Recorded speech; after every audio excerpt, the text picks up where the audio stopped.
အားလုံးပဲမင်္ဂလာပါ UK Match TV ရဲ့ Facebook နဲ့ YouTube Channel ကနေကြိုဆိုပါရစေဒီကနေ့ရဲ့နောက်ဆုံးရအားကစားသတင်းတွေကိုကြည့်ရမယ်ဆိုရင်တော့နမဲကျော် Superstar PSG ရဲ့တိုက်စစ်မှု Kylian Mbappe ကသူ့ရဲ့ကလပ်သင်းကနေထွက်ခွာဖို့ပြင်ဆင်နေတယ်လက်ရှိမှာတော့ PSG နဲ့ Mbappe ကြမှာစာချုပ်တက်တန်းက2022ခုနှစ်ထိရှိတာပါနေမာနဲ့အတူပဲစာချုပ်တက်တန်းတူတူပါပဲဒါပေမဲ့ Kylian Mbappe ကလာမယ့်ရာသီမှာ Real Madrid ကိုပြောင်းမယ်လို့သတင်းတွေထွက်နေသလို PSG ကသူတို့ရဲ့ကစားသမားကိုစာချုပ်တိချုပ်ဆိုပြီးတော့ကာလရှည်အသင်းမှာဆက်ထားဖို့ကြိုးပမ်းနေတယ်ကစားသမားကိုယ်တိုင်ကလာမယ့်ရာသီမှာအသင်းကထွက်ခွာဖို့ပြင်ဆင်နေသလို PSG ရဲ့စာချုပ်တိကိုညှင်းဆန်ပယ်ချဖို့လုပ်နေတယ်လက်ရှိနေထားရသူ့ရဲ့အခြေအနေကိုReal Madrid တို့ Liverpool တို့လိုအသင်းတွေကစောင့်ကြည့်နေကြတာပါတစ်ချိန်တည်းမှာပဲ Paris Saint-Germain က Inter Milan မှာအခြေမကျဖြစ်နေပြီးရုန်းကန်နေရတဲ့ကွင်းလယ်ကစားသမား Christian Eriksen ကိုခေါ်ခြင်းနဲ့ PSG ကယူရို30လောက်နဲ့ခေါ်ခြင်းတာပါဒိမတ်ကွင်းလယ်ကစားသမားဟာတကယ့်ကို quality player တယောက်ဖြစ်ပေမဲ့ Antonio Conte ရဲ့ 352 formation 342 formation မှာအမဝင်တဲ့အတွက်ကြောင့်လက်ရှိမှာတော့ Inter Milan မှာအရန်ကစားသမားအဖြစ်သာရှိနေတာပါတခါဥရောပဘောလုံးဖွဲ့ချုပ် UEFA က2024-25ရာသီမှာကျွန်တော်ပြောလို့ပေါ့အပြောင်းလဲတွေလုပ်ဖို့စဉ်းစားထားပြီးသားယူရိုပါလိပြိုင်ပွဲရောချန်ပီယံလိပြိုင်ပွဲမှာပါပြောင်းလဲမှုတွေလုပ်မယ်ခါတိုင်းနှစ်ကြော့ကစားရတဲ့ဒီ quarter final semi final ရှုံးထွက်ပွဲစဉ်တွေကိုတကြော့တဲ့ပုံစံနဲ့သူတို့လုပ်ဖို့စဉ်းစားထားသလိုချန်ပီယံလိပြိုင်ပွဲရဲ့အုပ်စုဆင့်ပွဲစဉ်ကို36သင်းတိုးမယ်လက်ရှိနေထားရချန်ပီယံလိက32သင်းရှိတာမှာ36သင်းဆိုနောက်ထပ်4သင်းတိုးရင် group တစ်ခုပိုလာမယ်အဲ့ရာသီမှာသူတို့အနေနဲ့ပို့ပြီးတော့ကြီးမားလာတဲ့ပြိုင်ပွဲတစ်ခုဖြစ်ဖို့အပြောင်းလဲတွေကိုသူတို့လုပ်ဖို့စဉ်းစားနေတာလည်းဖြစ်ပါတယ်Hungary Champion Club ဖြစ်တဲ့ Varos ဆိုတဲ့အသင်းပေါ့ဒီကလပ်အသင်းကတမိုင်းမှာတော့အစင်လာကြီးခဲ့တဲ့ Hungary League ရဲ့ထိပ်တန်းအသင်းတစ်သင်းပါအခုဆိုရင်သူတို့ကလပ်အသင်းကအင်္ဂါနေ့က Champion League ပွဲကစားခဲ့တယ်ပြောချင်တာကသူတို့ကလပ်အသင်းတမိုင်းတစ်လျှောက်မှာ Champion League ပြိုင်ပွဲကို25နှစ်ကြာမှပြန်ဝင်တယ်ဒီနေရာမှာ Hungary လူမျိုး20ရာခိုင်နှုန်းရဲ့အဓိကအားပေးတဲ့ဒီကလပ်အသင်းကအုပ်စုပွဲတွေခွဲတဲ့အခါမှာ Ronaldo Messi တို့နဲ့တတိုးစုတွေကြားတဲ့ပုံကိုအရန်ကိုကြည်နဲ့ဝမ်းသာနေတယ်သူတို့လိုအသင်းမျိုးအနေနဲ့နောက်တစ်ဆင့်တက်ဖို့ကခတ်တဲ့အခါမှာ lifetime အနေနဲ့ Messi Ronaldo တို့လို Barcelona Juventus တို့အသင်းအနေနဲ့တိုးစုတွေကြတာကိုသူတို့အရန်ကြည်နဲ့နေတယ်အခုလောလောဆယ်မှာ Dinamo Kiev နဲ့ပွဲမှာသူတို့ကပုံမှန်သူတို့ရဲ့အိမ်ကွင်းမှာပဲကျင်းပပြီးတော့ Barcelona နဲ့ Juventus လာကန်တဲ့အခါကျတော့ Hungary နိုင်ငံကသူတို့ကို honor ပေးတဲ့အနေနဲ့သူတို့ရဲ့ National Stadium ဖြစ်တဲ့ Puskas Stadium မှာပြည်သက် 6,900 ရှိတဲ့ Stadium ကြီးမှာဟိုနှစ်သင်းနဲ့ပွဲကိုလက်ခံကစားမှာပါအဲ့ကွင်းကြီးမှာပဲ Euro 2020ပြိုင်ပွဲလေးကျင်းပဖို့ရှိသလိုဟိုတလောတော့က Super Cup ကို Bayern Munich နဲ့ Sevilla နဲ့ပွဲကိုလည်းကျင်းပသွားတယ်ဆိုတော့Messi Ronaldo တို့သီးသန့်သူတို့ကကွင်းရွှေ့ထားတာပါ Tottenham Hotspur ဟာသူတို့မှာခြေစွမ်းပြနေတဲ့စုံရောက်မင်းကိုတက်တန်းတိုးဖို့လုပ်နေတယ်လက်ရှိမှာ28နှစ်ရှိတဲ့စုံကဒီနေ့ရာသီမှာအရန်ကိုခြေစွမ်းပြပြီး9ဂိုးသွင်းပြီး5ဂိုးဖန်တီးပေးထားတယ်တပတ်ကိုလောက်ခလာစာ3,100ရတဲ့ဆုံးကိုစပါကတက်တန်းတိုးမယ်2022-23ထိစာချုပ်တက်တန်းကြံပေမဲ့စပါရဲ့ဥက္ကဋ္ဌဒန်နီယယ်လီဗီကသူရရှိနေတဲ့3,100ကနေ3,000ခွဲထိ4,000တိုးပြီးတော့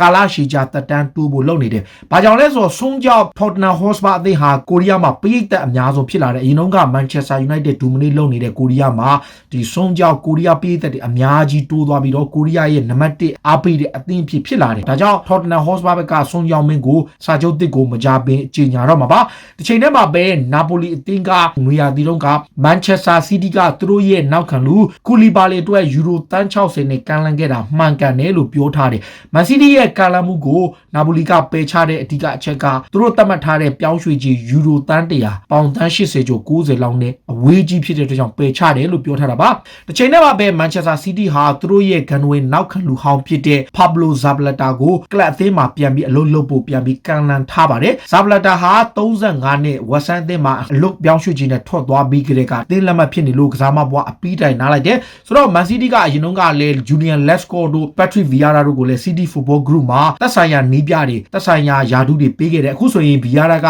New York အသင်းကိုကင်ပြီးတော့မှနောက်ဆုံးပြင်သစ်က Nice ကိုပြောင်းသွားပြီပြောချင်တာက Pablo Zabaleta ကိုလက်ရှိမှာ City ရဲ့ Football Group မှာယာတုကြီးတစ်ခုပေးပြီးတော့တာဝန်ထမ်းဆောင်ခိုင်းမယ်ပြီးတော့မှသူတို့အနေနဲ့တစ်ခုခုplan ထားကောင်းထားနိုင်တယ်ဘာကြောင့်လဲဆိုတော့သူတို့မှလည်းကလပ်သင်းက9သင်း10သင်းလောက်ရှိတယ်ဗျနောက်လီဗာပူးအသင်းရဲ့ဂန်ဝဲနောက်ခံလူဟောင်းဂျီမီကာရီကာက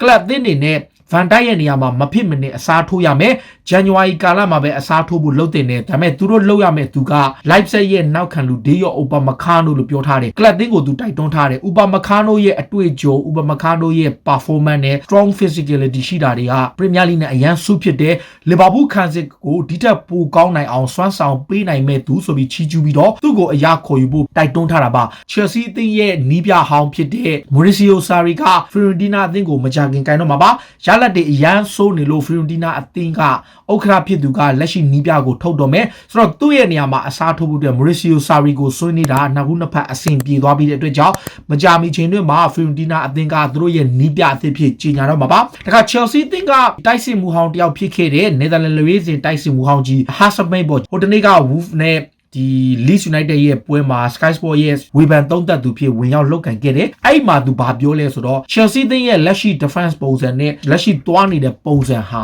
ဘလို့မှ Premier League Champions ဆုကိုမျှော်မှန်းစရာအကြောင်းကိုမရှိဘူး Chelsea ကို Premier League Champions ဆုဖြစ်ဖို့ကိုမေ့ထားလို့ရပြီလို့ပြောလိုက်တယ်အဲ့ပွဲမှာတကယ်လဲဟုတ်ပါတယ်ဗျ Chelsea ကဒီနေ့ရာသီမှာတော်တော်ကို struggle ဖြစ်နေတယ်သူသမီးခံစစ်ပိုင်း struggle ဖြစ်နေသလို Lampard စကင်ပြီးကChelsea ခံစစ်ကတော်တော်ကိုယိုယွင်းတာ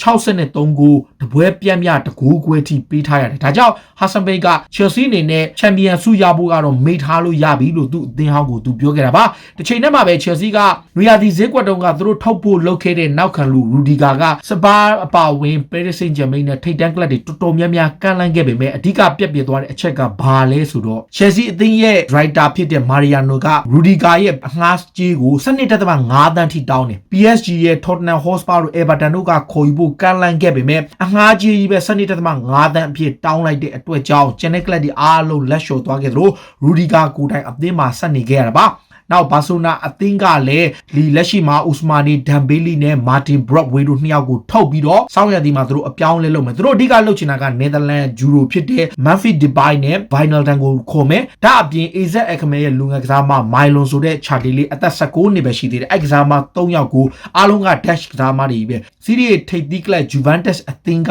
လည်းတိုက်စစ်မှု Paulo Dybala ကိုစာချုပ်တစ်အမြန်ဆုံးချုပ်နိုင်ဖို့လိုချင်နေတယ်ဒီကနီးပြနဲ့အဆင်မပြေဘူး Dybala ရဲ့အနာဂတ်မရေရာတော့ဘူးလို့သတင်းတွေထွက်နေပေမဲ့ Juventus ကမကြာမီချိန်မှာပဲသူ့ကိုစာချုပ်ချုပ်ဆိုသွားဖို့လှုံ့ဆော်သွားမယ်လို့ဆိုထားပါတယ်။နောက် Everton အသင်းကလည်းကစားမတွေအရန်များတဲ့ခါမှာ Everton ကထုတ်တင်ထုတ်တိုက်တဲ့ကစားမတွေကိုထုတ်လိုက်ပြီးအဲ့ထဲမှာ Everton ရဲ့တောင်ပန်ကစားမဖြစ်တဲ့ Wan Bana ပေါ့။ Bana ကို Saudi Arabia Club အသင်းက6 သန်းနဲ့သူ့ကိုကမ်းလှမ်းတယ်။ဆိုတာကတစ်နှစ်ကိုဒေါ်လာ8 သန်းပေါ့ဗျာ။ပေါင်ဆိုရင်6 သန်းနဲ့လောက်ခလာစာအများကြီးပေးပြီးကမ်းလှမ်းထားတယ်။လက်ရှိ Everton မှာသူရနေတာကတော်တော်နည်းတယ်။သူက2018ခုနှစ်က Shakhtar Donetsk ကနေပြောင်းလာတာ။အဲ့တုန်းကအလွတ်ပြောင်းရွှေ့ကြီးနဲ့ပြောင်းလာခဲ့တဲ့သူကိုဒီ Saudi Club ကကမ်းလှမ်းထားပြီးတော့သူ့ကိုအရာခေါ်ခြင်းနဲ့ဒီချိန်ထဲမှာပဲ Arsenal ဟာပြီးခဲ့တဲ့ဇွေယာဒီဈေးကွက်တုန်းက Sporting Lisbon ရဲ့လူငယ်ကစားမလေး Joelson Fernandes ကိုခေါ်ဖို့လုပ်ခဲ့တယ်အားလုံး agreement ရပြီးတော့မှကစားသမားရဲ့အဖေကပယ်ချလိုက်တဲ့အတွက်ကြောင့်သူ့အဖေကအသင်းမှာဆက်နေတင်တယ်လို့ပြောလိုက်တဲ့အခါသူဆက်နေခဲ့တယ်လို့ဆိုတာပါအာဆနယ်ကအဲ့ဒီပြောင်းရွှေ့မှာ19နှစ်ပဲရှိတဲ့ဒီ Charter တိုက်စစ်မှုလေးကို Sporting ရဲ့ Euro 35 သန်းပေးမယ်ဆိုတဲ့ဒီ agreement ရထားတယ်ဒီနေရာမှာပြောင်းရွှေ့ကြီးကိုဘယ်လိုပေးမယ်တွေပါအားလုံးစီစဉ်ထားပြီးသားမှနောက်ဆုံးမှာပြက်ပြဲသွားတာကသူ့အဖေကမြောက်လန်ဒန်ကိုသွားတဲ့ခါမှာမင်းအနေနဲ့အဘမီယန်တို့လာကဆက်တို့ရဲ့တိုက်စစ်ပိုင်းမှာနေရာရနိုင်ဖို့မရှိတဲ့အတွက်ကြောင့်သူ့အနေနဲ့အသင်းမှာဆက်နေပြီးတော့နောက်ထပ်တစ်နှစ်နဲ့လောက် improve လုပ်ပြီးတော့မှအသင်းပြောင်းသင့်တယ်ဆိုပြီးပြောလိုက်လို့သူပြတ်သွားတာလို့ဆိုတဲ့နောက်တစ်ခုကတော့အာဆနယ်သင်းရဲ့ဂန်နဝင်းနီးပြကြီးအာဆင်ဗင်ကာကို Paris Saint-Germain ကအာဆနယ်ကထွက်တုံးကသူ့ကိုအားကစားဒရိုက်တာယာဒူဖြစ်လှုပ်ဆောင်ဖို့ခန့်ခဲ့တယ်အဓိက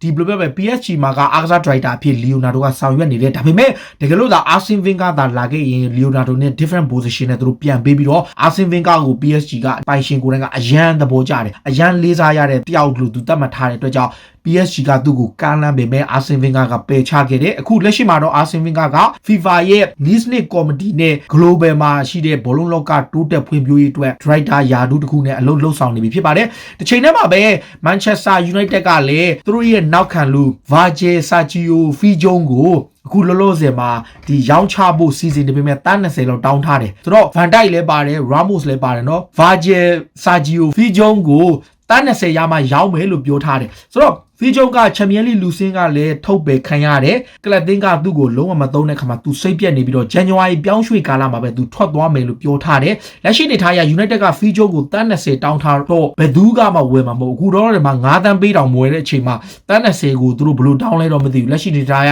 ဖီဂျုံအပါဝင်တစ်ဖက်မှာလည်းဒီမာကိုစ်ရိုတို့ရိုမဲရိုတို့လည်းလူစင်းကဖယ်ထုတ်ခံရတယ်တစ်ချိန်တည်းမှာ United ရဲ့နီးပြဆိုရှာကဂိုးသမားဆာဂျီယိုရိုမဲရိုဟာအခုချိန်ထိအသင်းကိုပြန်မလာသေးဘူးလို့ပြောထားတယ်ဆာဂျီယိုရိုမဲရိုကိုယ်တိုင်ကအသင်းကနေထွက်ခွာခွင့်ရဖို့ Everton ကိုပြောင်းဖို့တောင်းဆိုတယ်အားလုံး okay ပဲမဲ့နောက်ဆုံးမှာ United ကပေချလိုက်တယ်လက်ရှိမှာ Dean Henderson လည်းရှိတယ်ဒါဗစ်ဒဟေယာလည်းရှိတဲ့အခါမှာ Romero ရဲ့အလားအလာလုံးဝအခြေအနေမကောင်းတဲ့အချိန်မှာသူ့အနေနဲ့အသင်းပြောင်းရွှေ့ခွင့်တောင်းဆိုတာကိုကလပ်သင်းကပေချလိုက်တယ်နောက်ဆုံးအခု Major League Club တွေကိုသူပြောင်းဖို့လုပ်နေတယ် Major League Club တွေကိုပြောင်းဖို့လုပ်တဲ့အခါမှာ United ကသူ့ကိုပြောင်းရွှေ့ချေ6တန်းလောက်ထိလိုချင်တယ်33နှစ်အရွယ်ရှိတဲ့ဂိုးသမားကသူ့ကိုအလွတ်ပြောင်းရွှေ့ခြင်းနဲ့ထွက်ခွာခွင့်ပေးပါလို့တောင်းဆိုမှုကို United ကပယ်ချထားတယ်ဒါကြောင့်သူကလည်းဒေါသထွက်ပြီးတော့အသင်းကိုပြန်မလာဘူးဖြစ်နေတာပါဒါကစိတ်ဝင်စားစရာနောက်ဆုံးရအားကစားသင်းတွေကိုတင်ဆက်ပေးတာပါအခုလိုမျိုးစိတ်ဝင်စားစရာအားကစားသင်းတွေကိုနားဆင်ခြင်းနဲ့ကြည့်ရှုခြင်းတော့ကျွန်တော်တို့ရဲ့ UK Matchday ရဲ့ Facebook နဲ့ YouTube Channel ကို follow လုပ်ထားကြပါလို့တောင်းဆိုရင်းနဲ့ဒီကနေ့ရဲ့အစီအစဉ်ကိုဒီမှာပဲအဆုံးသတ်ပြစေအားလုံးကိုကျေးဇူးတင်ပါဗျ